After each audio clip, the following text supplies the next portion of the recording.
네, 오늘장 선전략 시간입니다. 드디어 올 한 해를 마무리하는 마지막 주 시장을 앞두고 있습니다. 월요일장 시작하기 전에 미리 또 전략을 세워봐야겠죠. 최근에 국내 증시를 짓누르고 있는 대외적인 변수들이 많습니다. 그중에서도 유가의 급락세를 빼놓을 수가 없는데요. 뉴욕 상업거래소에서 거래된 서부 텍사스산 원유가 이제는 35달러 선을 하회하면서 7년 내 최저치 경신도 연일 이어지고 있는 상태입니다. 자, 그런 가운데 올해 어떻게 잘 마무리를 하면서 내년 전략을 세워봐야 될지 함께 고민해 보도록 하겠습니다. 유진투자증권 명동지점의 김용재 부장과 함께합니다. 안녕하세요. 네, 안녕하십니까? 네, 이번 주 마지막까지 잘 마무리 핵심 전략을 세워봐야 될 텐데요. 일단 지난주 금요일장 흐름부터 살펴보도록 하겠습니다. 코스피 코스닥 양시장 온도차가 상당히 심했는데요. 그 이유는 어디서 찾을 수 있을까요? 네, 가장 큰 코스닥이 강했던 가장 큰 원인은 아무래도 코스닥이 상대적으로 낙폭이 심해서 물량 공백 현상으로 인해서 지수 상승이 좀 쉬었다라고 볼 수가 있겠습니다. 사실 지난 2주 전부터 코스닥은 약 8% 정도 하락을 했었는데 이번 지난주에 반등에 성공하면서 하락분의 약 70%까지는 좀 반등이 나타났다라고 볼 수 있고 반면 코스피는 같은 기간 동안 약 2.4% 하락을 해서 좀 상대적으로 덜 하락을 했는데 오히려 코스피 같은 경우에는 같은 기간에 그런 하락분을 모두 만회하고 소폭 플러스가 난 지금 상황으로 지금 전개되고 있습니다.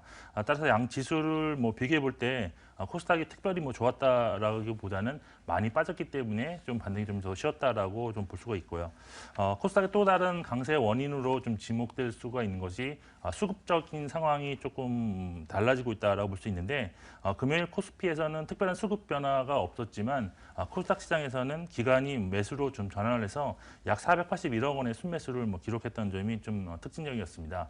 이러한 코스닥에서의 기관의 순매수 규모는 지난 10월 28일 590억 원을 순매수한 이후에 가장 큰 순매수를 기록한 것인데 그동안 지속적으로 매도로 일관하던 기관이 순매수를 했다는 점이 좀 지수를 좀 상대적으로 크게 좀 상승시켰다라고 볼 수가 있겠습니다.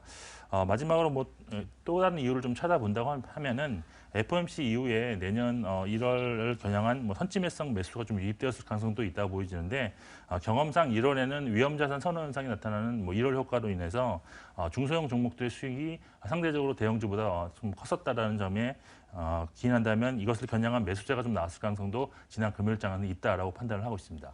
네, 물량의 쏠림과 또 낙폭 과대에 따른 반등, 그리고 1월 효과를 기대한 선취매까지 여러 가지 이유를 꼽을 수 있습니다.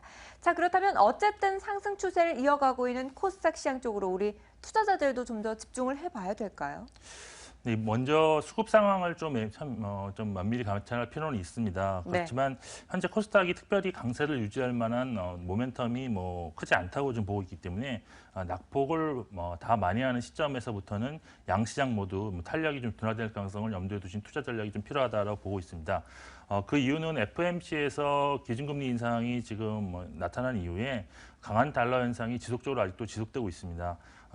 그래서 경계심을 풀면 좀 안 된다라고 보고 있는데 원래 좀 긍정적인 시나리오로 봤던 것이 FOMC 이전 수개월 동안 달러 강세에 베팅한 세력들이 이익 실현에 좀 나서면서 달러가 약세로 될 경우에는 신흥국에 대한 그런 금융시장에 호재로 작용할 것이다라는 건데 지금까지는 강한 달러 현상이 유지되면서 원재재 가격 하락까지도 지속되고 있어서 좀 아직까지는 좀 경계심을 풀면 안 된다라고 보고 있고 따라서 이제부터 좀 주목하셔야 할 지표는 원달러 환율 그리고 유가 동향이라고 좀 할 수가 있습니다. 전략적으로 보면 아직까지는 양시장 모두 기존의 박스권 전략이 좀 유효하다라고 저는 판단하고 있는데요. 코스피 같은 경우는 매수는 1950선 이하에서 매수를 시작하고 이격이 벌어지면 추가로 매수하는 전략이 좀 유효하고 매도는 2000선부터는 매도를 시작하면서 이격이 벌어질 경우는 현금화에 좀 집중하는 전략이 필요하다. 코스닥에서는 지금 현재 확실히 690선에서는 매도하는 전략이 가장 유효하다고 볼 수 있는데 매수는 좀 가변적이긴 하지만 650선 이하에서는 매수를 시작하는 전략을 좀 유지해야 될 것으로 좀 보고 있습니다. 그리고 연말까지 가장 또 중요한 전략이라고 볼 수 있는 것이 코스닥 경우에는 연말 배당락 이후에 적극적으로 좀 주식 편입을 하는 그런 전략이 좀 필요하다고 보고 있는데 이번 연도의 대주주 요건 강화로 인해서 주식을 팔았던 큰 손들이 그날부터는 재매수를 시작할 가능성이 높다고 판단되기 때문입니다. 네. 환율의 동향과 또 유가의 방향성에 대해서 여전히 시장의 변수로 자리매김을 하고 있는 상황에서 코스닥에 대해서는 배당락 이후의 매수 전략을 제시해 주셨습니다. 자, 앞서 말씀을 드렸다시피 유가의 하락세가 시장 전체를 짓누르고 있는 모습인데요. 그렇다면 유가 하락에 따른 업종별로도 당연히 희비가 엇갈릴 수밖에 없겠죠. 하나씩 짚어보도록 하겠습니다. 단연 유가가 하락을 하면 통상적으로 수익성 개선에 대한 기대감과 함께 항공주들의 급등세가 시현되기 마련인데 최근 들어서 뒤늦게 반등세를 보여주고 있습니다. 지금 매수 타이밍으로 다시 바라봐도 될까요? 일단 뭐 항공업의 경우에는 뭐 유가가 싸다는 점을 제외하면 아직까지 지표들은 좀 부정적으로 좀 나타나고 있습니다. 항공업의 가장 큰 문제점이라고 할 수 있는 점은 여객 수요는 좀 회복되고 있지만 아직까지도 화물 수요는 회복되지 않고 있다라는 점인데 특히 미주 지역으로 향하는 그런 뭐 화물 수요는 지금 11월 기준으로 뭐 월간 수요가 두 자리 이상 마이너스를 보이고 있어서 화물 수요가 회복되는 시점 전까지는 의미 있는 이익 회복은 좀 힘들지 않나라고 생각을 하고 있습니다. 따라서 대한항공이나 아시아나항공 같은 기존의 그 대형 항공사들 경우에는 이익 증가가 쉽지 않다고 보이고 그에 따른 밸류에이션 역시 과거 대비 뭐 싸지 않다고 보여서 일단 중립적인 투자 의견을 좀 가지고 있습니다.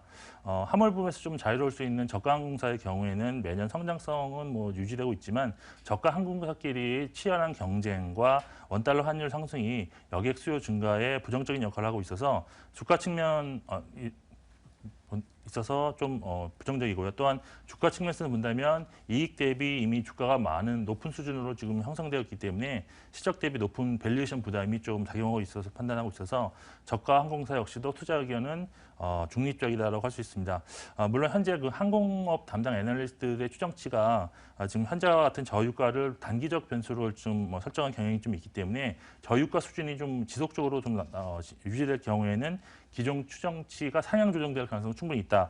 이럴 경우에는 밸류에이션 매력이 좀 부각될 수 있기 때문에 기관 및 외국인 수급 상황 변화를 좀 유심히 관찰하시면서 단기 매매는 좀 가능할 것으로 저는 판단을 하고 있습니다. 네, 화물 수요 부진과 경쟁 심화로 인해서 항공주들에 대해서는 중립 의견을 제시해 주셨습니다.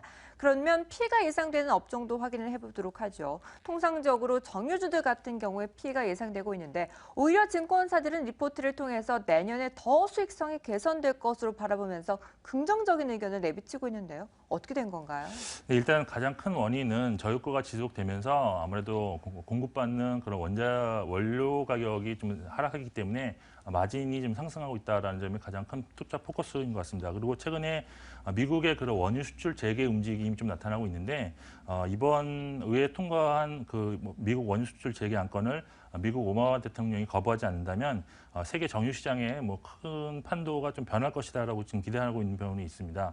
지금까지 미국이 원유 수출을 금지하면서 셰일가스 등 원유 생산 능력이 크게 증가한 미국에서 미국 내 정유사들은 이렇게 값싼 그런 원료를 지금 사용할 수 있었기 때문에 생산 캐파를 확대시키고 가동률을 좀 높임으로써 다른 나라 정유사보다 더 경쟁 우위에 있었다라고 볼 수 있는데 이제 만일 원유 수출이 재개된다면 외국 경쟁사들도 미국의 값싼 원유를 도입할 수 있기 때문에 정제 마진이 추가적으로 개선될 가능성이 있다라고 볼 수 있습니다. 따라서 아직까지 뭐 미국에서 대통령이 거부할 확률이 한 50% 수준이기 때문에 불확실성은 좀 하기 때문에 이것도 좀 관찰하실 필요가 있다 보고 있고 유가가 뭐 폭등하지만 않는다면 정유주에 대한 시각은 상당히 지금 좀 양호한 편으로 지금 보이고 있습니다. 그렇지만 전반적으로 볼 때 주가 수준은 이미 뭐 최근 고점을 지금 향해서 많이 올라온 상태이기 때문에 업종보다는 시장 지수를 추정하는 전략이 좀 더 우선시되는 것이 더 좋다고 판단하고 있습니다. 정유업종이 뭐 타자 업종 대비는 좀 선호도가 좀 많이 나타나고 있기 때문에 전체 지수 전략에 근거해서 매수 타이밍 올 때 정유수는 조금 매수를 고려해 볼 만한 그런 업종이다라고 볼 수 있고 탑픽은 SOE라고 저는 보고 있는데요. 현재 뭐 정유주를 선호하는 것이 정제 마진 개선에 투자 포커스가 있는 만큼 높은 정제업 집중도를 보유한 SOE이 좀 탑픽이 될 수 있다고 보고 있습니다. 네, 오히려 정유주들 매수 매력이 높고 탑픽 종목으로 SOE를 꼽아주셨는데요. 그렇다면 시장 전체적인 전략도 한번 세워보도록 하겠습니다. 12월장 이제 마무리 전략을 세워봐야 될 텐데 내년까지 잘 이어가기 위해서는 어떤 전략이 유효할까요? 네, 일단 뭐 금요일 날 유가가 또다시 하락을 했기 때문에 글로벌 증시가 좀 낙세를 보였다고 보면 국내 증시도 이와 같은 흐름이 좀 지속될 가능성이 좀 있습니다. 따라서 오늘 같은 경우에는 기존의 수급 상황이 변한가를 좀 볼 필요가 있는데 코스피에서는 외국인 매도가 또 지속되는지 그리고 코스닥에서 기관 매도가 다시 또 나타나는지도 좀 지켜보시면서 만약 이런 현상이 또 다시 금요일 와 반대로 나타난다면 매수는 좀 한 템포 늦추는 전략이 좀 필요하다라고 보고 있습니다. 관심 종목으로는 하나금융지주를 좀 보고 있는데 내년에는 지금 합병 비용 부담 완화로 인해서 수익성 개선이 좀 나타날 수 있다라고 보고 있고 은행 업종이 이미 이제 금리가 이제 기준금리가 미국에서 인상되었기 때문에 금리에 대한 수혜도 이제 기대감이 점점 더 시간이 지날수록 나타날 수 있는 가능성이 높습니다. 그리고 절대적으로 PBR이 0.3배 수준이라는 점에서 지금 뭐 투자하신다고 하면 중장기적으로 분명히 수익성을 가질 수 있는 그런 종목이라고 판단하고 있기 때문에 관심 종목으로는 하나금융지를 좀 보시면 괜찮을 것 같습니다. 네, 시장 수급 상황을 지켜보면서 천천히 매수하자라는 전략을 제시해 주셨고요. 탑픽 종목으로는 하나금융지주를 오늘 관심 종목으로 꼽아주셨습니다. 지금까지 유진투자증권 명동지점의 김영재 부장과 함께했습니다. 말씀 감사합니다.